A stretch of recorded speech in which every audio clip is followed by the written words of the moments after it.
हरे कृष्णा सर्वं कृष्णा अर्पणमस्तु। जय श्री राधे राधे। तप्त कांचन गौरांगी राधे वृंदावनेश्वरी वृषभानुसुते देवी प्रणमामि हरिप्रिये। हे कृष्ण करुणा सिंधो दीनबंधो जगत्पदे गोपेश गोपिका कांधा राधा कांधा नमोस्तुते। हरे कृष्ण। എല്ലാവരും സുഖമായിട്ടിരിക്കുന്നു എന്ന് വിചാരിക്കുന്നു. ഞാനിന്ന് വന്നത് ചതുർധാമ യാത്ര ചെയ്തുകൊണ്ടിരിക്കുകയാണ് ഇപ്പോൾ ഞാൻ. അതിലെ 3 എണ്ണം കഴിഞ്ഞു, ഇനി ഒരെണ്ണം വെയിറ്റിങ്ങിൽ കിടക്കുകയാണ്. ഏതൊക്കെയാണ് ചതുർധാമം? ഒന്ന് രാമേശ്വരം തമിഴ്നാട്, രണ്ടാമത്തേത് പുരി ജഗന്നാഥ ക്ഷേത്രം ഒറീസ, മൂന്നാമത്തേത് ദ്വാരക ഗുജറാത്തിൽ, നാലാമത്തേതാണ് ബദ്രിനാഥ് ഉത്തരാഖണ്ഡിൽ. അപ്പോൾ ഉത്തരാഖണ്ഡിലേക്ക് പോകാനുള്ള തയ്യാറെടുപ്പാണ്. സാധിക്കാൻ വേണ്ടി എല്ലാവരും പ്രാർത്ഥിക്കുക. ഒപ്പം നമുക്ക് ഇന്ന് ഞാൻ നിങ്ങളെ എല്ലാവർക്കും യാത്ര പോകാനൊക്കെ ഇഷ്ടമാണ്, അമ്പലങ്ങളിലേക്കൊക്കെ പോകാൻ ഇഷ്ടമായിരിക്കും. ചിലപ്പോൾ സാഹചര്യം കൊണ്ടോ അങ്ങനെ എന്തെങ്കിലും കൊണ്ട് പോകാൻ പറ്റാത്ത അവസ്ഥകളൊക്കെ ഉണ്ടാവും. എന്നിരുന്നാലും ഞാൻ നിങ്ങളെ സങ്കല്പത്തിലൂടെ നമുക്ക് ഒറീസ വരെ ഒന്ന് പോയിട്ട് വരാം.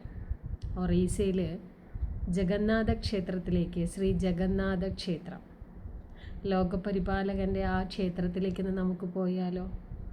എല്ലാവരും റെഡിയാവുക. നമ്മൾ ഒറീസയിലേക്ക് പോവുകയാണ്, ജഗന്നാഥനെ തൊഴാൻ പോവുകയാണ്. അവിടെ എന്താണ് എങ്ങനെയാണെന്നുള്ളതൊക്കെയാണ് ഞാൻ ഇന്ന് പറയാൻ വേണ്ടി വന്നിട്ടുള്ളത്. അപ്പം നമുക്ക് ചതുർധാമത്തിലെ ഒരു ക്ഷേത്രമാണ് പുരി ജഗന്നാഥ ക്ഷേത്രം. ഈ പുരി ജഗന്നാഥ ക്ഷേത്രത്തെ ശംഖക്ഷേത്രം എന്നും അറിയപ്പെടും, പുരുഷോത്തമ ക്ഷേത്രം എന്നും അറിയപ്പെടും. പുരുഷോത്തമ ക്ഷേത്രം എന്നൊക്കെ പറയപ്പെട്ടു വരുന്ന ഒരു അമ്പലമാണത്. വലിയ അമ്പലമാണത്.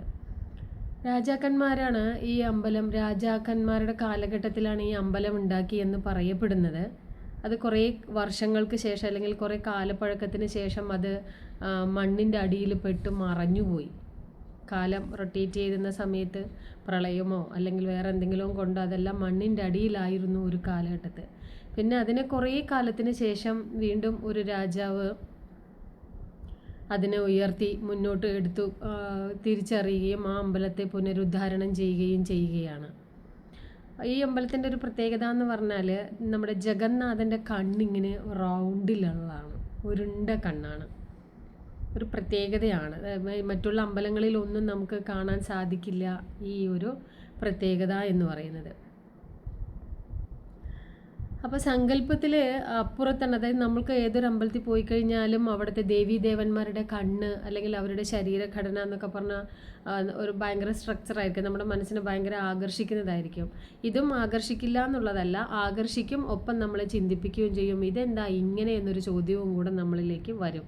അപൂർണമാണെന്ന് തോന്നും നമുക്ക് ആ ഒരു ശില കണ്ടു കഴിഞ്ഞാൽ, അല്ലെങ്കിൽ ആ ഒരു മരത്തിൽ ഉണ്ടാക്കിയിട്ടുള്ള ഒരു ഇതാണ്. അപ്പോൾ ആ ഒരു ശില്പം കണ്ടു കഴിഞ്ഞാൽ നമുക്കിത് മുഴുവൻ പണി തീരാത്ത ഒരു ദേവനാണ് എന്ന് നമുക്ക് തോന്നിപ്പോവാം.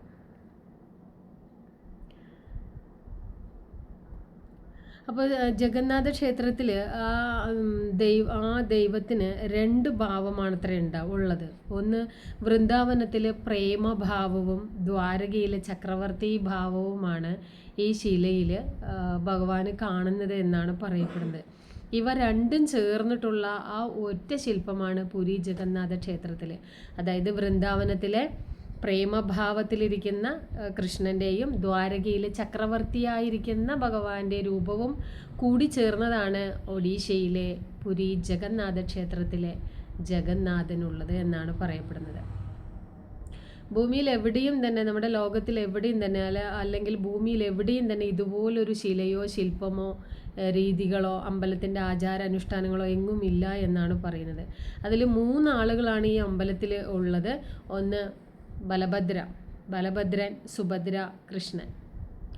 ഇവർ 3 പേരാണ്. അപ്പോൾ ബലറാം, സുഭദ്ര, ഇതിൽ ആ കൃഷ്ണനെ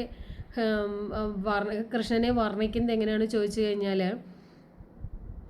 ഹൃദയത്തിൽ രാധയെ ആലിംഗനം ചെയ്തിരിക്കുന്നു എന്നുള്ളൊരു ഭാവത്തിലാണ് പറയപ്പെടുന്നത്. പറഞ്ഞത് ശങ്കരാചാര്യരാണ്. ശങ്കരാചാര്യർ സ്വാമിയാരാണ് പറഞ്ഞത്. അവിടെ ഇരിക്കുന്ന ജഗന്നാഥൻ്റെ ആ ഒരു ഭാവം എന്ന് പറയുന്നത് എന്താണ്? ഹൃദയത്തിൽ രാധയെ സൃഷ്ടിച്ചു അല്ലെങ്കിൽ ഇങ്ങനെ ഓർത്തിരിക്കുന്ന ഒരു ഭാവമാണ്. അത് രാധയും കൃഷ്ണനും പറഞ്ഞ ഒന്ന് തന്നെയാണ്. പക്ഷെ വേറെ ലീലകൾ ആടുന്നതിന് വേണ്ടിയിട്ട് വേറെ എന്താ പറയുക സ്പ്ലിറ്റായി വരുന്നു എന്ന് മാത്രമേ ഉള്ളൂ. കൃഷ്ണൻ തന്നെയാണ് രാധ, രാധ തന്നെയാണ് കൃഷ്ണൻ. ഒരാത്മാവാണ്, രണ്ട് ശരീരമാണ് എന്നാണ് പറയപ്പെടുന്നത്. അത് നമ്മുടെ ശങ്കരാചാര്യരാണ് അങ്ങനെ പറഞ്ഞിട്ടുള്ളത്. അത് നമുക്ക് കുറേ കൂടെ അറിവിലേക്ക് നയിക്കുന്നു എന്നുള്ളതാണ്. ഇനി നമുക്ക് ജഗന്നാഥ ക്ഷേത്രത്തിൻ്റെ എന്താണ് ഈ ഒരു ശില ഇങ്ങനെ വരാനുള്ള കാരണം എന്ന് നമുക്ക് നോക്കാം. അന്നത്തെ രാജാവാണ് ഇന്ദ്രദുമ്നൻ. ഇന്ദ്രദുമ്ന രാജാവിന് സ്വപ്നത്തിൽ ഒരു നീലമാധവനെ നിരന്തരം സ്വപ്നം കാണുമായിരുന്നു. ഭാരതത്തിൽ 5 മാധവ വിഗ്രഹങ്ങളുണ്ട്. കാശിയിൽ ബിന്ദുമാധവൻ, പ്രയാഗിയിൽ വേണിമാധവൻ, ജഗന്നാഥപുരിയിൽ നീലമാധവൻ, രാമേശ്വരത്തിൽ സുന്ദരമാധവൻ. 4 ഇനി ഒന്ന് ഞാൻ മറന്നുപോയി. ആർക്കെങ്കിലും അറിയുമെങ്കിൽ ഒന്ന് കമൻറ്റ് ചെയ്യണേ. അങ്ങനെ 5 ഭാവത്തിലാണ് നമ്മളുടെ മാധവൻ്റെ അല്ലെങ്കിൽ ശ്രീകൃഷ്ണൻ്റെ രൂപങ്ങൾ ഉള്ളത് എന്നാണ് പറയപ്പെടുന്നത്. അപ്പോൾ ഇതൊക്കെ സത്യയുഗ കാലഘട്ടത്തിൽ നടക്കുന്ന ആ ഒരു ഇതും കൂടിയിട്ടാണ്. അപ്പോൾ നാരദനെ പോലുള്ളവരൊക്കെ ആരാധിച്ചിരുന്ന വിഗ്രഹങ്ങൾ കൂടിയാണ് ഇതൊക്കെ. വളരെ ഭക്തോത്തമനായിട്ടുള്ള അല്ലേ, ശ്രീകൃഷ്ണ നാരായണ ഭക്തോത്തമനായിട്ടുള്ള അല്ലെങ്കിൽ മഹാവിഷ്ണു ഭക്തോത്തമനാണ് നാരദൻ എന്ന് പറയുന്നത്. നാരദനെ പോലെയുള്ള മഹത്തായിട്ടുള്ള വ്യക്തികൾ ആരാധിച്ചിട്ടുള്ള ഒരു എന്താ പറയുക ശില കൂടിയാണ് പുരിയിൽ ഉള്ളതെന്നൊക്കെയാണ് ഈ 5 മാധവ രൂപങ്ങളിലുള്ളത്. ഇതിൽ ഏറ്റവും പുരി പ്രാചീന കാലഘട്ടത്തിലെ ഒരു ഇതും കൂടിയിട്ടാണ്. പ്രാചീന നഗരവുമാണ്, ഒരുപാട് പഴയ കാലഘട്ടത്തിലെ ഒരു നഗരവുമാണ്. അതേപോലെ തന്നെ പ്രാചീനമായിട്ടുള്ള അത്രയും പഴക്കമുണ്ട് എന്നുള്ളതാണ് ആ വാക്കുകൾ കൊണ്ട് അർത്ഥമാക്കുന്നത്. അങ്ങനെ നമ്മുടെ ഇന്ദ്രദുമ്ന രാജാവിന് നിരന്തരം നീലമാധവനെ കുറിച്ചിട്ട് ഇങ്ങനെ സ്വപ്നം കാണുകയും ആ സ്വപ്നം കാണുന്നതിനെ പറ്റിയിട്ട് നിരന്തരം കണ്ടു കഴിഞ്ഞപ്പോൾ രാജാവ് ആലോചിക്കാൻ തുടങ്ങി, എന്താ ഇങ്ങനെ ഈ നീലമാധവനെ പറ്റി ഞാൻ സ്വപ്നം കാണുന്നത് എന്താണെന്ന് കണ്ടുപിടിക്കാൻ വേണ്ടി തീരുമാനിക്കുകയാണ്. അങ്ങനെ കുറേ ദിവസങ്ങൾക്ക് ശേഷം അത് കണ്ടുപിടിക്കുകയാണ്. അങ്ങനെ കണ്ടുപിടിക്കുകയാണ്. കണ്ടുപിടിക്കുന്നത് എങ്ങനെയാണെന്ന് വെച്ചാൽ, നല്ല ഒരു ഭക്തനാണെങ്കിൽ ഭഗവാൻ വന്ന് നമ്മൾക്ക് ഇങ്ങനെ സ്വപ്ന ദർശനം തരും എന്നാണ് പറയുക. സ്വപ്നത്തിൽ നമുക്ക് അത് ചെയ്യ് ഇത് ചെയ്യ്, നമ്മൾ വ്യസനിക്കുന്നുണ്ടെങ്കിൽ, നമ്മൾ സങ്കടപ്പെടുന്നുണ്ടെങ്കിൽ, അല്ലെങ്കിൽ നമുക്ക് എന്തെങ്കിലും ആപത്ത് വരികയാണെങ്കിലൊക്കെ ഭഗവാൻ നമുക്ക് കൂടെ വന്ന് ഇങ്ങനെ സ്വപ്നത്തിലൂടെയും അല്ലെങ്കിൽ അല്ലാതെ തന്നെ ഭഗവാൻ ഒരിക്കലും മനുഷ്യരുടെ മുമ്പിൽ നേരിട്ട് അവതരിക്കില്ല. എന്താ പറയുക മയിൽപ്പീലിയൊക്കെ വെച്ച് വേണുവൊക്കെ ഊതിയിട്ട് ഒരിക്കലും നമ്മുടെ മുമ്പിൽ ഭഗവാൻ പ്രത്യക്ഷപ്പെടില്ല. അതല്ലാതെ തന്നെ വേറെ ഏതെങ്കിലുമൊക്കെ രൂപത്തിലായിരിക്കും ഭഗവാൻ നമ്മുടെ മുമ്പിൽ പ്രത്യക്ഷപ്പെടുന്നത്. അപ്പോൾ രാജാവിൻ്റെ നിരന്തരമായിട്ടുള്ള ഈ സ്വപ്ന ദർശനം അദ്ദേഹം കൂടുതൽ ചിന്തിക്കുകയും അതെന്താണെന്ന് കണ്ടുപിടിക്കാനുള്ള ആ ഒരു ഇതും കൂടിയിട്ടാണ്. അപ്പോൾ ക്ഷേത്രം പണിയണം എന്നുള്ളതിന് വേണ്ടിയിട്ടാണോ എന്നൊക്കെ വിചാരിക്കുകയാണ്. അങ്ങനെ ഒരുപാട് ശ്രമിച്ചു നോക്കി, എന്താണ് ഇതിനൊരു കാരണമെന്ന് തിരിച്ചറിയാൻ പറ്റുന്നില്ല. ഭാഗവതത്തിൽ പ്രവചനം കൊണ്ട്, അതായത് ഭാഗവതം നമുക്ക് വായിക്കാം, അല്ലെങ്കിൽ ഒരാളുടെ പ്രവചനം കൊണ്ടോ അല്ലെങ്കിൽ പ്രഭാഷണം കൊണ്ടോ ഒന്നും നമുക്ക് ഭഗവാന് നേടിയെടുക്കാൻ പറ്റില്ല. നമ്മളുടെ നിരന്തരമായിട്ടുള്ള ഭക്തി, ഭജൻസ്, ഭാഗവത പാരായണം, എന്താ പറയുക ഹരേ കൃഷ്ണ മന്ത്രം ചൊല്ലുക, അങ്ങനെ ഒക്കെ ചെയ്തെങ്കിൽ മാത്രമാണ് നമുക്ക് കുറേ ദൈവത്തിൻ്റെ അനുഗ്രഹം കിട്ടൂ എന്നുള്ളതാണ് പറയുന്നത്. അപ്പോൾ കലിയുടെ ഈ കൽമഷം തീരുന്നതിന് വേണ്ടിയിട്ടും നാം എപ്പോഴും നാമം ജപിക്കണം എന്നാണ് പറയുന്നത്. അപ്പോൾ പ്രത്യക്ഷമാകണം എന്നുള്ള ആ ഒരു ഭഗവാനെ നമ്മൾക്ക് പ്രത്യക്ഷ ഭാവത്തിൽ കാണണം എന്നുണ്ടെങ്കിൽ നമ്മൾ ഇങ്ങനെയുള്ള ഭക്തോത്തമന്മാരായിരിക്കണം എന്നാണ് പറയപ്പെടുന്നത്. അങ്ങനെ ഒരുപാട് കാലം കഷ്ടപ്പെട്ടിട്ട് കുറേ അലഞ്ഞു തിരിഞ്ഞ് നടന്നു രാജാവ്. അവിടെ അന്വേഷിച്ച് ഇവിടെ അന്വേഷിച്ച് എല്ലാവരോടും അന്വേഷിക്കുകയാണ്. എന്നിട്ടും ഈ നീലമാധവനെ പറ്റി ആർക്കും തന്നെ അറിയുന്നില്ല.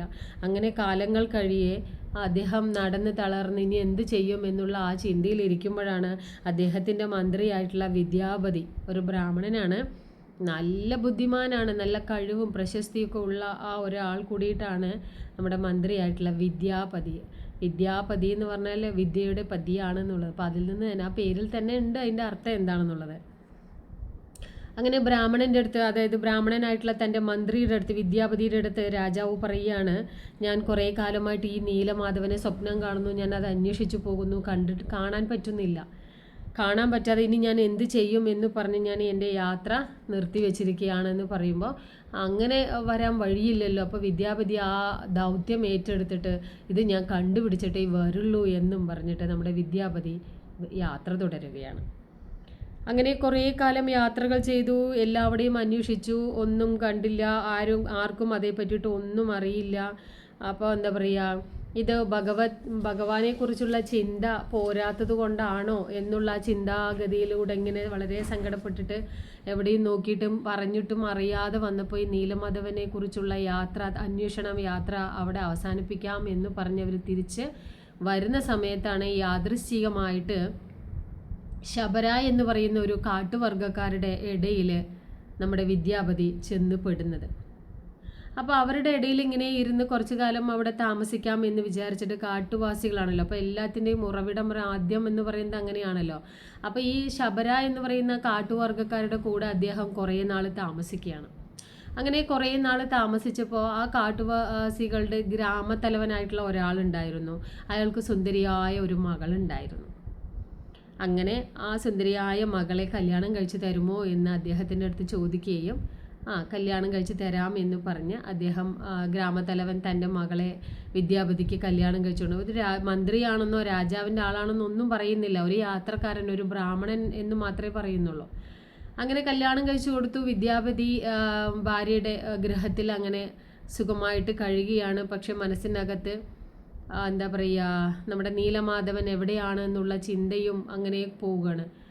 അങ്ങനെ നീലമാധവൻ്റെ ചിന്തയിൽ മുഴുകിയിരുന്ന് ഒപ്പം ഭാര്യയുടെ ഗൃഹത്തിൽ അങ്ങനെ കുറേ കാലം താമസിച്ചു കഴിഞ്ഞപ്പോൾ അദ്ദേഹത്തിന് ചെറിയൊരു സൂചന കിട്ടി, ഇവിടെ എവിടെയോ നീലമാധവൻ ഉണ്ട് എന്നുള്ള ആ ഒരു സൂചന കിട്ടി. ആ സൂചന എന്തായിരുന്നു ചോദിച്ചു കഴിഞ്ഞാൽ, ഈ ഗ്രാമത്തലവനായിട്ടുള്ള നമ്മുടെ വിദ്യാപതിയുടെ ഭാര്യാപിതാവ് എന്നും രാത്രി ആരും അറിയാതെ അർദ്ധരാത്രി ആവുമ്പോൾ കുറേ സുഗന്ധ ദ്രവ്യങ്ങളും എടുത്തുകൊണ്ട്, അതായത് നല്ല സുഗന്ധമുള്ള പൂവ്, സുഗന്ധദ്രവ്യങ്ങൾ, മറ്റു പൂജാദ്രവ്യങ്ങൾ ഒക്കെ എടുത്തിട്ട് രാത്രിയിൽ ആരും കാണാതെ എവിടെയോ പോകുന്നത് വിദ്യാപതി എല്ലാ ദിവസവും കാണുന്നുണ്ടായിരുന്നു. അങ്ങനെ എല്ലാ ദിവസവും കണ്ടപ്പോൾ ഭാര്യയുടെ അടുത്ത് ചോദിക്കുകയാണ്, രാവിലെ തിരിച്ചു വരുന്ന സമയത്തും അതുപോലെ നല്ല മണം, നല്ല സുഗന്ധമാണ് അദ്ദേഹം വരുമ്പോൾ. അപ്പോൾ ഇവിടെയൊന്നും ഭൂമിയിലൊന്നും ഇല്ലാത്ത പൂക്കളുടെ സുഗന്ധമൊക്കെയാണ് നമ്മുടെ വിദ്യാപതിക്ക് അദ്ദേഹത്തിലൂടെ കിട്ടുന്നത്. അപ്പോൾ അദ്ദേഹത്തിൻ്റെ മനസ്സിൽ ഇങ്ങനെ ചിന്ത വരാൻ തുടങ്ങി, എവിടെയായിരിക്കും പോയിട്ടുണ്ടായിരിക്കുക, ഇപ്പോൾ രാവിലെ വരുന്നു, എന്തിനായിരിക്കും എന്നുള്ള ആ ഒരു ചിന്ത അങ്ങനെ മുറുകി വന്നപ്പോൾ, അങ്ങനെ കുറേ ദിവസം കൂടെ കഴിഞ്ഞപ്പോൾ ഭാര്യയുടെ അടുത്ത് ചോദിക്കുകയാണ്, അച്ഛൻ എവിടേക്കാണ് രാത്രിയിൽ പോണത്, രാവിലെ വരുന്നുണ്ടല്ലോ, എവിടേക്കാണ് എന്ന് പറയണം. അപ്പോൾ ആദ്യമൊന്നും ഭാര്യ പറയില്ല, സുന്ദരിയായ അവളത് പറയില്ല. പിന്നെ ഭർത്താവല്ലേ എന്ന് പറഞ്ഞ് ഇങ്ങനെ കുറേ കുത്തി ഇങ്ങനെ പറയാൻ തുടങ്ങിയപ്പോൾ ഭർത്താവല്ലേ, ഇനിയിപ്പോൾ ഗ്രാമത്തലവൻ കാലം കഴിഞ്ഞ് കഴിഞ്ഞാൽ ഇദ്ദേഹമല്ലേ ഇവിടുത്തെ ഗ്രാമത്തലവൻ ആവേണ്ടത് എന്നോർത്തിട്ട് അവൾ സത്യം പറയുകയാണ്.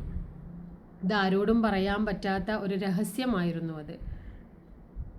അങ്ങനെ അവൾ തൻ്റെ ഭർത്താവിൻ്റെ അടുത്ത്, വിദ്യാപതിയുടെ അടുത്ത് കാര്യം പറയുകയാണ്. ഉൾക്കാട്ടിൽ നീലമാധവനെ പൂജിക്കാൻ വേണ്ടിയിട്ടാണ് അച്ഛൻ രാത്രി പോകുന്നത് എന്ന് പറഞ്ഞതും സന്തോഷം കൊണ്ട് വിദ്യാപതി അങ്ങനെ ആനന്ദ നൃത്തം ചെയ്തു എന്നാണ് പറയുന്നത്. ഹരേ കൃഷ്ണ മന്ത്രം ചൊല്ലിക്കൊണ്ട് അദ്ദേഹം ആനന്ദ നൃത്തം ചെയ്തു എന്നാണ് പറയുന്നത്.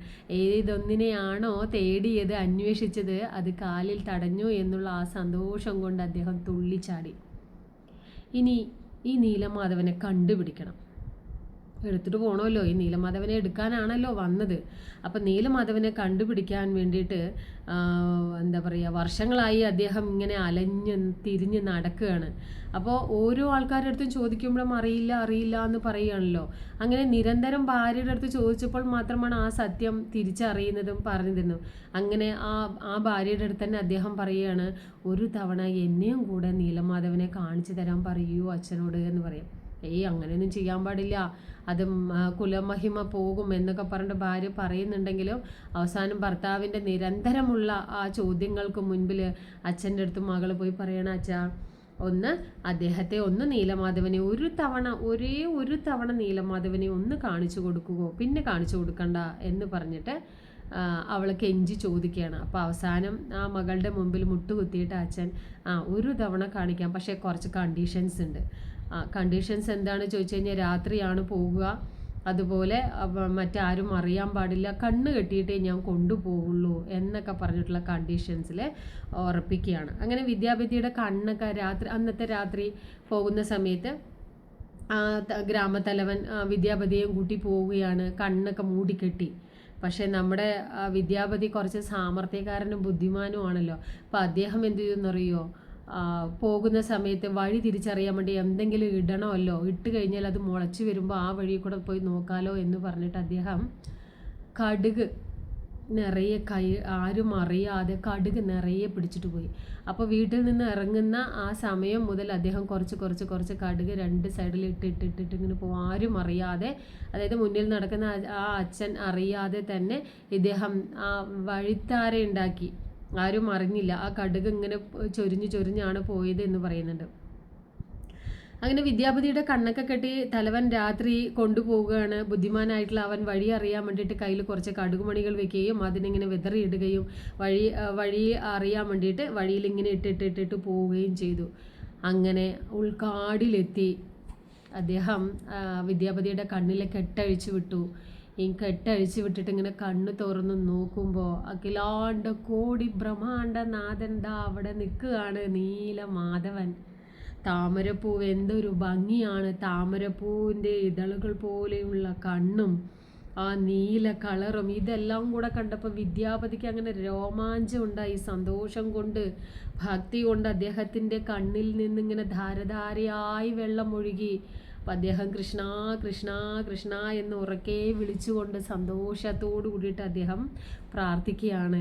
കണ്ടല്ലോ, ഞാൻ നിന്നെ കാണാൻ വേണ്ടിയിട്ടാണ് ഇത്രയും കാലങ്ങൾ ഞാൻ അലഞ്ഞു നടന്നത്, ഇപ്പോഴാണ് അത് സാധിച്ചത് എന്നുള്ള ആ ഒരൊറ്റ വിശ്വാസത്തിൽ അങ്ങനെ അദ്ദേഹം കരഞ്ഞുപോയി എന്നാണ് പറയുന്നത്. അങ്ങനെ നീലമാധവനെ കണ്ട് പ്രാർത്ഥിച്ച് തൊഴുത് വീട്ടിലേക്ക് തിരിച്ചു വന്നു. അങ്ങനെ വീട്ടിലേക്ക് തിരിച്ചു വന്നതിന് ശേഷം ഇത് രാജാവിനോട് പറയണമല്ലോ, ഇന്ദ്രദുമ്നനോട് പറയണം. അങ്ങനെ അദ്ദേഹം പിറ്റേ ദിവസം എന്ത് ചെയ്യാണ്, അങ്ങനെ രാജാവിൻ്റെ അടുത്ത് പറയാൻ വേണ്ടി രാജ്യത്തിലേക്ക് ഓടി വരികയാണ്. ഓടി വന്ന് രാജാവിൻ്റെ അടുത്ത് അവിടെ ഉണ്ടായ കാര്യങ്ങളൊക്കെ പറഞ്ഞു കൊടുക്കും. ആർക്കും അറിയില്ല എന്നൊക്കെ പറഞ്ഞ് എല്ലാം പറഞ്ഞ് മനസ്സിലാക്കി കൊടുക്കും. ഇത് കേട്ട രാജാവിനും സന്തോഷം കൊണ്ട് തുള്ളിച്ചാടാൻ തുടങ്ങിയ അദ്ദേഹം ഒന്നും നോക്കാതെ കുറേ സൈന്യവുമായിട്ട് നമ്മുടെ നീലമാധവനെ എടുക്കാൻ വേണ്ടി ഈ ഗ്രാമത്തലവൻ്റെ നാട്ടിലേക്ക് പോവുകയാണ്, ആ കാട്ടിലേക്ക് പോവുകയാണ്. അങ്ങനെ ആ നീലമാധവനെ എടുക്കാൻ വേണ്ടി അവിടെ വന്ന രാജാവിന് അവിടെ നീലമാധവനെ കാണാൻ കഴിയില്ല. കണ്ടത് വിദ്യാപതിയും ഗ്രാമത്തലവനും മാത്രമേ കണ്ടിട്ടുള്ളൂ. പക്ഷേ രാജാവ് സൈന്യങ്ങളെയും കൂട്ടിയിട്ട് നീലമാധവനെ എടുക്കാൻ വരുമ്പോൾ ആ കാടിൻ്റെ എങ്ങും എവിടെയും, അതായത് വിദ്യാപതി കാണിച്ചു കൊടുത്തിട്ടുള്ള ആ സ്ഥലത്ത് നീലമാധവനെ കാണുന്നില്ല. ദേഷ്യം കൊണ്ട് അങ്ങനെ വിറക്കിയാണ്. ഗ്രാമത്തലവനും ദേഷ്യമാണ്, കാരണം ഇത് ആരും അറിയാത്തൊരു രഹസ്യമായിരുന്നു. പക്ഷേ അവന് പറഞ്ഞു കൊടുത്തപ്പോൾ അത് നാട്ടിൽ പോയി പാട്ടാക്കിയില്ലേ എന്നുള്ള ആ സങ്കടത്തിൽ അദ്ദേഹത്തിന് ദേഷ്യം വന്നിട്ട് ഇതിനെല്ലാം കാരണക്കാരനായിട്ടുള്ളവൻ വിദ്യാപതിയാണെന്ന് പറഞ്ഞിട്ട് അവനെ ചീത്ത പറയുകയാണ് ചെയ്തത്. എന്നിട്ട് അവിടെ കാണുന്നില്ല എന്ന് പറയുമ്പോൾ അത് വിശ്വസിക്കാൻ കഴിയാതെ നമ്മുടെ ഗ്രാമത്തലവനും അവിടെ ചെന്ന് നോക്കണം. അവിടെ നോക്കുമ്പോൾ നീലമാധവനെ കാണുന്നില്ല. എന്തൊരു കഷ്ടമാണെന്ന് നോക്കണേ. വർഷങ്ങളായി തിരഞ്ഞു നടന്ന ഒരാളെ അവസാനം കണ്ടെത്തി, കൺകുളിർക്കെ കണ്ടു. പിറ്റേന്നാൾ രാജാവിനോട് പറഞ്ഞ രാജാവിനെയും കൊണ്ട് വരുമ്പോഴത്തേക്കും അവിടുന്ന് നീലമാധവനെ കാണാനില്ല. നീലമാധവൻ എപ്പോഴും അങ്ങനെയാണല്ലേ, കൃഷ്ണ എപ്പോഴും അങ്ങനെ ചിത്തചോരനാണ്. ഇവിടെ നിൽക്കുമെന്ന് പറഞ്ഞാൽ അവിടെ നിൽക്കില്ല, ഓടിപ്പോകും. നമ്മൾ പോയിട്ട് വരുമ്പോഴത്തേക്കും സ്ഥാനമേ മാറിയിട്ടുണ്ടാവും. അങ്ങനെ ആ വിഗ്രഹം കാണാതെ വല്ലാണ്ട് വിഷമിച്ചു. ദൈവത്തെ കാണാൻ വേണ്ടിയിട്ട് ഭക്തിയുടെ, അതായത് ഒരു നമ്മൾ ദൈവഭക്തി എന്ന് പറഞ്ഞു കഴിഞ്ഞാൽ നിയമങ്ങൾ കുറേ ഉണ്ടെന്നാണ് പറയുന്നത്. ദൈവത്തെ കാണണമെങ്കിൽ കുറച്ച് റൂട്ടുകളുണ്ട്. ഭക്തിയുടെ യമനിയമങ്ങൾ അറിഞ്ഞിരിക്കണം. ഭക്തിയുടെ നിയമങ്ങളും ഭക്തിയും ഭാഗവത പഠനം ഒക്കെ ഉണ്ടെങ്കിൽ മാത്രമാണ് ഇത് പരിപൂർണത നേടുള്ളൂ എന്നാണ് പറയുന്നത്. എളുപ്പമൊന്നും നമുക്ക് ഭഗവാനെ കാണുവാനായിട്ട് സിദ്ധിക്കില്ല. നമ്മുടെ ഹൃദയം പരിശുദ്ധമാകണം. ഒപ്പം നമ്മൾക്ക് ആ ഒരു ഭക്തി കിട്ടണമെങ്കിൽ നമ്മുടെ ഹൃദയം പരിശുദ്ധിയുമാകണം. ഭാഗവതം നന്നായി വായിക്കണം എന്നാണ് പറയുന്നത്. അങ്ങനെ ഇതൊക്കെ വായിച്ചെങ്കിൽ മാത്രമേ പറ്റുള്ളൂ. ഇതെന്താണ് എനിക്ക് പറ്റിയത്, ഞാൻ എന്ത് കുറവാണ് വരുത്തിയത് എന്നൊക്കെ പറഞ്ഞ രാജാവും വിദ്യാപതിയും അതേപോലെ തന്നെ ഗ്രാമത്തലവനും വളരെയധികം സങ്കടത്തിലാവുകയാണ് ചെയ്യുന്നത്. ഇങ്ങനെ ശേഷം രാജാവ് ഇതിന് ശേഷം നീലമാധവനെ വർഷങ്ങളായി അലഞ്ഞു തിരിഞ്ഞ് പേടിച്ചില്ല. അവസാനം കണ്ടുപിടിച്ചിട്ട് നോക്കാൻ മുമ്പ് കാണാനില്ല. ആ ഒരു വിഷമത്തിൽ രാജാവ് ഭക്ഷണം ഉപേക്ഷിച്ചു, ഉറക്കം കളഞ്ഞു. അങ്ങനെ എല്ലാം നഷ്ടപ്പെട്ടിട്ട് ഇങ്ങനെ രാജാവ് ആ നീലമാധവനെ പറ്റി മാത്രം ഇങ്ങനെ ആലോചിച്ചുകൊണ്ടിരിക്കുക. നീലമാധവൻ നീലമാധവൻ നീലമാധവൻ. അങ്ങനെ സ്വപ്നത്തിൽ വീണ്ടും നീലമാധവൻ ദർശനം കൊടുക്കുകയാണ് ചെയ്യുന്നത്. എന്താണ് ദർശനം കൊടുക്കുന്നത്? നീ വിഷമിക്കേണ്ട, ഞാൻ വരും, ഞാൻ പറഞ്ഞാൽ വരും, പക്ഷേ അതിനുള്ള സമയമായിട്ടില്ല എന്ന് പറഞ്ഞിട്ട് നീ സങ്കടപ്പെടണ്ട എന്ന് പറഞ്ഞു. എന്നിട്ട് ഭഗവാൻ പറയും, ഒരു ദിവസം, അതായത് ഞാൻ പറയും, നീ പറഞ്ഞ ദിവസത്തിൽ ഞാൻ വരില്ല, ഞാൻ പറയുന്ന ദിവസത്തിൽ വരാം എന്ന് പറഞ്ഞിട്ട് പറയുകയാണ് ചെയ്യുന്നത്. അങ്ങനെ അതും പറഞ്ഞു മറയാണ്. എന്താണ് പറഞ്ഞത്? ഞാൻ വരും ഒരു ദിവസം, ആ ദിവസം ഞാൻ പറയും, പറയുമ്പോൾ നീ അവിടേക്ക് പോകണം. ആ ദിവസം സമുദ്രത്തിലൂടെ ഒരു 3 തടി കഷണങ്ങൾ ഇങ്ങനെ ഒഴുകി വരും. അതായത് ഒറീസയിലെ നമ്മുടെ ജഗന്നാഥപുരി അമ്പലത്തിൻ്റെ സൈഡിൽ ഫുള്ളും നദിയാണ്, അവിടെ സമുദ്രമാണ്. അവിടെ സമുദ്രത്തിൻ്റെ തീരത്താണ് ഈ വലിയ അമ്പലം എന്ന് പറയുന്നത്. അപ്പോൾ അതിൻ്റെ തിരയടിക്കുന്ന ആ സൗണ്ട് അമ്പലത്തിൻ്റെ ഉള്ളിൽ പോയി കഴിഞ്ഞാൽ ഒട്ടും കേൾക്കാൻ പറ്റില്ല. അത്രയും ഭയങ്കര പ്രശസ്തമായിട്ടുള്ള എന്തൊക്കെയോ കൗതുകങ്ങൾ നിറഞ്ഞ നമ്മളെ കുറേ ചിന്തിപ്പിക്കുകയും അങ്ങനെ കുറേ നല്ല എന്തോ ഒരു നിഗൂഢതകൾ അടങ്ങിയിട്ടുള്ള ഒരു അമ്പലം കൂടിയിട്ടാണ് ഇത് എന്ന് പറയുന്നത്. അപ്പോൾ ആ സമുദ്രത്തിൽ ഞാൻ പറയുമ്പോൾ നീ പോയി നോക്കണം. നീ പോയി നോക്കുമ്പോൾ 3 തടി കഷ്ണങ്ങൾ ഇങ്ങനെ ഒഴുകി വരുന്നുണ്ടാകും. അതിൽ ഒരു കാര്യം ചെയ്യണം, ഈ ഗ്രാമത്തിൽ ഒരു ശില്പിയുണ്ട്, ആ ശില്പിയെ വിളിച്ച് നീ പണിയണം, ഞങ്ങളുടെ 3 രൂപങ്ങൾ പണിയണം, അങ്ങനെ എന്ന് പറഞ്ഞ് ആ സ്വപ്നത്തിൽ നിന്ന് അദൃശ്യമാവുകയാണ് ചെയ്യുന്നത്. അങ്ങനെ അദ്ദേഹം പറഞ്ഞ പോലെ തന്നെ, ഭഗവാൻ പറഞ്ഞ പോലെ തന്നെ രാജാവ് സമുദ്രത്തിൽ പോകുന്നു. ആ സമുദ്രത്തിൽ പോയി കഴിഞ്ഞപ്പോൾ അതേപോലെ തന്നെയാണ് 3 തടി കഷ്ണങ്ങൾ ഇങ്ങനെ ഒഴുകി വരുന്ന ആ ഒരു ഇത് കാണുകയാണ്. ഒന്നിൽ ഒരു തടിയിൽ സുദർശന ചക്രത്തിൻ്റെ ചിഹ്നങ്ങളുണ്ട്. രണ്ടാമത്തെ തടിയിൽ അനന്തൻ്റെ ചിഹ്നമാണുള്ളത്, അനന്തൻ്റെ. മൂന്നാമത്തേതിൽ താമരപ്പൂവിൻ്റേതാണ്. അപ്പോൾ സുദർശനം, അനന്തൻ്റെ ചിഹ്നം, താമര ചിഹ്നം, അങ്ങനെയുള്ള 3 തടികളാണ് ആ വെള്ളത്തിലൂടെ, ആ സമുദ്രത്തിലൂടെ ഇങ്ങനെ ഒഴുകി ഒഴുകി വരുന്നത്. അങ്ങനെ രാജാവ് ആ 3 തടികളും എടുത്തിട്ട് വന്നു, കൊട്ടാരത്തിലെത്തി. അവിടെയുള്ള പല ശില്പികളും ആ ഭാഗത്തുള്ള എല്ലാ ശില്പികളെയും കൂടെ, ഏത് ശില്പി എന്ന് പറഞ്ഞില്ല, ഗ്രാമത്തിൽ ഒരു ശില്പി ഉണ്ടെന്നേ പറഞ്ഞുള്ളൂ. അങ്ങനെ അവിടെയുള്ള എല്ലാ ഗ്രാമത്തിലെയും ശില്പികളെ കൊണ്ടുവന്ന് ചെയ്തു. ഒരിക്കലും അതൊന്നും മുഴുവനാക്കാൻ പറ്റുന്നില്ല. കൊണ്ടുവന്ന് ഉളി അടിക്കുമ്പോൾ ഉളിയടക്കം പൊട്ടിപ്പോകുന്ന ഒരവസ്ഥയാണ് കാണുന്നത്. അങ്ങനെ വീണ്ടും ചിന്തിക്കുകയാണ്, എന്തു പറ്റി, ഈ 3 കിട്ടിയിട്ട് ഇത് ചെയ്യാനും പറഞ്ഞു എന്നപ്പോൾ ഇത് ചെയ്യാൻ പറ്റുന്നുമില്ല, വരുന്നവർക്ക് ആർക്കും തന്നെ ഒന്നും ചെയ്യാനും കഴിയുന്നില്ല, മരപ്പണി പണി ഒട്ടും നടക്കണില്ല. എന്നാൽ ദിവസം ആളുകൾ വരുന്നുണ്ട്, എടുക്കുന്നുണ്ട്, വെട്ടുന്നുണ്ട്, കുത്തുന്നുണ്ട്, പക്ഷെ അതിലൊന്നും തട്ടുന്നില്ല. അങ്ങനെ സങ്കടപ്പെട്ടിട്ട് ഇങ്ങനെ എന്താ പറയുക, നമ്മുടെ രാജാവ് ഇങ്ങനെ ഇരിക്കുകയാണ്. അങ്ങനെ ഇരിക്കുന്ന സമയത്താണ് അപ്പോഴാണ് ഒരു ദേവശില്പിയായിട്ടുള്ള നമ്മുടെ ദേവശില്പിയാണ് വിശ്വകർമാവ് അല്ലേ. ആ വിശ്വകർമാവ് ഇങ്ങനെ വരികയാണ്. അദ്ദേഹം പറയും, എന്താണ് പ്രശ്നമെന്ന് ചോദിക്കുമ്പോൾ പറയും, ഇതെങ്ങനെയാണ്, ആര് വന്നിട്ടും ഇത് പണി ചെയ്യാൻ പറ്റില്ല എന്ന് പറഞ്ഞപ്പോൾ നമ്മുടെ ദേവശില്പിയായിട്ടുള്ള വിശ്വകർമാവ് പറയുകയാണ്, ഞാൻ ഏറ്റെടുത്ത് ചെയ്യാം, ഞാൻ ആ പണി മുഴുവനാക്കി തരാം, പക്ഷേ ഒരു കണ്ടീഷൻസ് ഉണ്ട്. ഇവിടെയും കണ്ടീഷൻസ് പറയുന്നുണ്ട്. വിശ്വകർമാവ് ഇടയ്ക്ക് വെച്ച് ആരും എത്തി നോക്കാൻ പാടില്ല, വരാനും പാടില്ല. ഞാൻ പണിയെടുക്കുന്ന ആ റൂമിലേക്ക് എത്തി നോക്കാനോ അല്ലെങ്കിൽ എന്നെ ബുദ്ധിമുട്ടിക്കാനോ നോക്കാനോ മറ്റുള്ളത് ഒന്നിനും തന്നെ എന്നെ വിളിക്കാനോ പാടില്ല എന്നുള്ള ഒന്നും എനിക്ക്, അതായത് ഭക്ഷണം, ചായ അങ്ങനെയൊക്കെ ഉണ്ടല്ലോ, അതൊന്നും ചെയ്യാൻ പാടില്ല എന്ന് അദ്ദേഹം പറയുകയാണ്. അപ്പോൾ ഞാൻ പറഞ്ഞതുപോലെ ചെയ്തെങ്കിൽ മാത്രമേ അത് കറക്റ്റ് ആവുള്ളൂ, അല്ലെങ്കിൽ അത് എനിക്ക് വിഘ്നം വരുത്താൻ പാടില്ല എന്നുള്ള കണ്ടീഷൻസാണ് പറയുന്നത്. രാജാവ് അത് കേട്ടപ്പോൾ ഓക്കെ, കുഴപ്പമില്ല, ഞാൻ റെഡിയാണ്, ഞങ്ങൾ ആരും തടസ്സം ചെയ്യില്ല, നിങ്ങൾ പണിതോളൂ എന്ന് പറഞ്ഞു. അങ്ങനെ ആരും ഒന്നും മിണ്ടിയില്ല. അങ്ങനെ അദ്ദേഹം എന്ത് ചെയ്തു, ആ മരത്തടികളും എടുത്തിട്ട് രാജാവ് കാണിച്ചു കൊടുത്തിട്ടുള്ള ആ ഒരു റൂമിലേക്ക് അങ്ങ് കടന്നു വാതിലടച്ച് അതിൻ്റെ ഉള്ളിൽ അദ്ദേഹം മരത്തിൽ ഇങ്ങനെ കൊട്ടുന്ന സൗണ്ടും ഒക്കെ കേൾക്കുന്നുണ്ട്. പണികളൊക്കെ എല്ലാ ദിവസവും നടക്കുന്നുണ്ട്. അങ്ങനെ ഓരോ ദിവസവും രാജാവ് വന്നിട്ടിങ്ങനെ നടക്കുമ്പോൾ എന്താ പറയുക, വാതിലിൻ്റെ ഇടയിലൂടെ സൗണ്ട് പുറത്തേക്ക് കേൾക്കാൻ പറ്റും. അപ്പോൾ അദ്ദേഹം ഇങ്ങനെ ആലോചിക്കും, ഉള്ളിൽ പണി നടക്കണം. കാരണം ഈ വിശ്വകർമാവിനെ കാണുമ്പോൾ തന്നെ ഒരു വൃദ്ധനെ പോലെയാണ്. അപ്പോൾ ഇവർക്കൊരു പേടിയുണ്ട്. അങ്ങനെ ദിവസങ്ങളും മാസങ്ങളും കഴിഞ്ഞു. അങ്ങനെ പണി നടന്നുകൊണ്ടേ ഇരിക്കുന്ന ആ ഒരു സുപ്രഭാതത്തിൽ ഒരു ദിവസം അദ്ദേഹം ഇങ്ങനെ നടക്കുന്ന സമയത്ത് ആ സൗണ്ട് കേൾക്കാനില്ല. മരത്തിൽ കൊത്തുന്ന ആ ഒരു സൗണ്ട് കേൾക്കാനില്ല. അപ്പോൾ രാജാവിന് സങ്കടമായി. രാജ്ഞിയും വന്ന് നോക്കുകയാണ്. രാജ്ഞിയും വന്ന് നോക്കുമ്പോൾ ഒരു സൗണ്ടും കേൾക്കാനില്ല. അയ്യോ, വൃദ്ധനായിട്ടുള്ള ആളില്ല. അപ്പോൾ അവർ തെറ്റിദ്ധരിച്ചിട്ട് എന്തെങ്കിലും സംഭവിച്ചിട്ടുണ്ടാവുമോ എന്ന് പറഞ്ഞിട്ട് ശല്യം ചെയ്യാൻ പാടില്ല എന്നും പറഞ്ഞിട്ടുണ്ട്.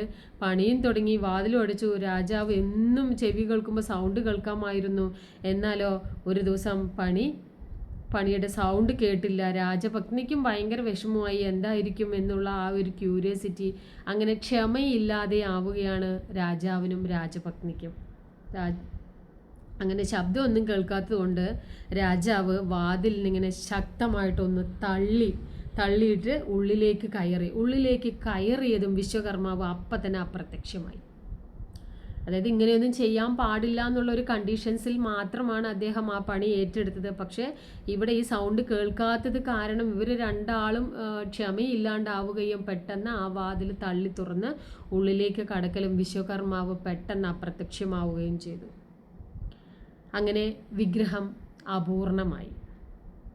അപ്പം ക്ഷമ അത്യന്താപേക്ഷിതമാണ്. ക്ഷമയില്ലെങ്കിൽ ഇങ്ങനെ ഉണ്ടാവും. അങ്ങനെ ആ ക്ഷമയില്ലാത്തത് കാരണം പകുതി പണിയെടുത്തതുപോലെയാണ് നമുക്ക് എന്താ പറയുക, പുരി ജഗന്നാഥ സ്വാമി ക്ഷേത്രത്തിലെ ആ 3 ശില്പങ്ങളെ കാണുന്നത്. മുഖമൊക്കെ ഇങ്ങനെ, കണ്ണൊക്കെ ഇങ്ങനെ വലിയ ഉണ്ട കണ്ണാണ്. അതുപോലെ തന്നെ കൈയൊന്നും പണി പൂർത്തീകരിച്ചിട്ടില്ല, കാലൊന്നും പണി പൂർത്തീകരിച്ചിട്ടില്ല. ഇങ്ങനെ വെറുതെ ഒരു മരത്തടി ഇങ്ങനെ വെച്ച പോലെയാണ് നമുക്ക് കാണുന്നത്. ഞാനതിൻ്റെ ഫോട്ടോ ഇടാം, അപ്പോൾ ജസ്റ്റ് ഒന്ന് നോക്കിയാൽ മതി.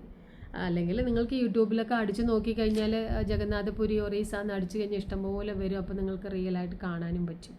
അപ്പോൾ ഞാൻ ഇടാം, നോക്കാം. അങ്ങനെ ആ അപൂർണമായിട്ടുള്ള ആ ഒരു ശില്പത്തെയാണ് അവിടെ കാണുന്നത്. എന്ത് ചെയ്യും എന്ന് പറഞ്ഞ്, അതായത് മുഖം ഒരു തരം ഇരിക്കണു, കൈ ഒരു തരം ഇരിക്കണു, കണ്ണൊരു തരം ഇരിക്കണു, പല രൂപത്തിലായിട്ട് അപൂർണതയിലായിട്ട് ആ വിഗ്രഹം അവിടെ പണിതീരാത്തതുപോലെയായി. രാജാവിന് സങ്കടം വന്നു. ഈ എന്താ പറയുക, ഈ ഒരു വിഗ്രഹത്തെ അല്ലേ കാലാന്തരം ഭഗവത് വിഗ്രഹമായി പൂജിക്കുകയും ആരാധിക്കുകയും ഒക്കെ ചെയ്യേണ്ടതെന്ന് ഓർത്തിട്ട് ഇതിനെ ഞാൻ എങ്ങനെ കൊണ്ട് വയ്ക്കും എന്നുള്ള സങ്കടത്തോടു കൂടിയിട്ടാണ് രാജാവ് അവിടെ നിർനിമേഷനായി നിന്നു എന്നാണ്. എൻ്റെ ക്ഷമയില്ലായ്മയാണ് ഇതിനൊക്കെ കാരണമെന്നു പറഞ്ഞ് അദ്ദേഹം സ്വയം പഴിച്ച് വിഷമിക്കുകയാണ് ചെയ്യുന്നത്. അങ്ങനെ ഇനി ഒരിക്കലും വിശ്വകർമാവ് വന്നത് പണി ചെയ്യില്ല. അദ്ദേഹത്തിൻ്റെ കണ്ടീഷൻസ് തെറ്റിച്ചു.